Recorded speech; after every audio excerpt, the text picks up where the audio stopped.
सोचो आप एक शहर में हो, आसमान बिल्कुल शांत, ठंडी हवाएं, लोग अपने काम पे बिजी, और एक ही सेकंड में आसमान धूप से नहीं आग से चमक उठा हो। ये कहानी है एक ऐसे इंसान की जिसने वो चीज़ 2 बार देखी जो दुनिया को सिर्फ एक बार देखने पर भी हिला देती है। नाम था शुतोमू यामागुची, एक आम जापानीज इंजीनियर जिसे पता नहीं था उसकी किस्मत में क्या लिखा है, दो दुनिया हिलाने वाले क़यामत। शुतोमू हिरोशिमा में एक प्रोजेक्ट पे काम कर रहा था। सुबह का वक्त था, शायद 8:10। वो आज अपने काम खत्म करके ट्रेन से घर जाने वाला था, नागासाकी। हाथ में एक ब्लूप्रिंट, मन में घर जाने की खुशी। पर 5 मिनट बाद जिंदगी पलटने वाली थी। 8:15। आसमान में एक अमेरिकन बॉम्बर प्लेन एनोला के वो एक छोटा सा मेटल सिलेंडर गिराता है। नाम था लिटिल बॉय, पर तबाही इतनी बड़ी कि दुनिया हिला दे। शुतोमू आसमान की तरफ देख रहा था, एक चमक जैसे सूरज उसके सामने फट गया हो, एक ऐसी रोशनी जिसे देखकर उसे लगा कि ये दुनिया आज ही खत्म होने वाला है।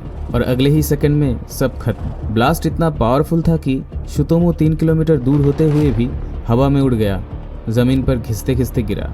उसका शरीर जल चुका था, कान बहरे हो गए थे, आंखों में बस सफेदी था, पर वो जिंदा था।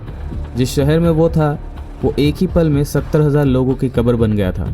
फिर भी शुतोमू ने अपना आधा जला हुआ शरीर उठाया और किसी तरह रात तक जीता रहा। जख्मी शुतोमू ने सोचा, हिरोशिमा से दूर जाकर मैं बच जाऊंगा, और वो अपने शहर नागासाकी लौट गया। हाँ, हिरोशिमा से बचकर वो दूसरे एटॉमिक बॉम्ब के शहर में घुस रहा था। किस्मत उसके पीछे पीछे थी। 9 अगस्त 1945। शुतोमू अपने ऑफिस में बैठकर कलीग को बता रहा था, मैंने हिरोशिमा में एक ऐसी रोशनी देखी जैसे दुनिया में कभी नहीं होती। तभी ऑफिस की खिड़की से एक सेम ब्राइट फ्लैश, वही रोशनी, वही क़यामत। इस बार बॉम्ब का नाम था फैटमैन। शुतोमू गिर पड़ा, ऑफिस की दीवार उसके ऊपर टूट पड़ी। दोनों शहर, दोनों ब्लास्ट, दोनों में एक ही आदमी, और वो आदमी फिर भी बच गया। नागासाकी में ब्लास्ट हिरोशिमा से भी ज़्यादा पावरफुल था, मगर किस्मत की बात देखो, जहाँ शुतोमू खड़ा था वो शहर का सबसे शील्डेड एरिया था। एक पल इधर उधर होता तो उसका नाम हिस्ट्री में नहीं होता। जब डॉक्टर ने उसके पेपर देखे तो हैरान रह गया, तुम हिरोशिमा में भी थे और नागासाकी में भी, ये कैसे पॉसिबल है? जहाँ हज़ारों लोग एक ही ब्लास्ट में मर गए, वहाँ शुतोमू दोनों ब्लास्ट से जिंदा बच गए। उसकी बीवी और बच्चे नागासाकी में थे और सुबह वो उन्हें लेकर घर के बाहर ही जा रहा था। फैटमैन का ब्लास्ट हुआ, पर घर की कंक्रीट वॉल्स ने उन्हें बचा लिया।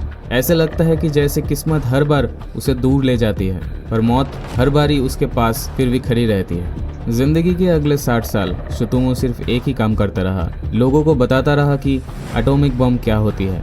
चाहे अमेरिका हो, जापान हो या दुनिया का कोई कोना, उसकी बात सिंपल होती, जो मैंने देखा मैं चाहता हूँ कि कोई और ना देखे।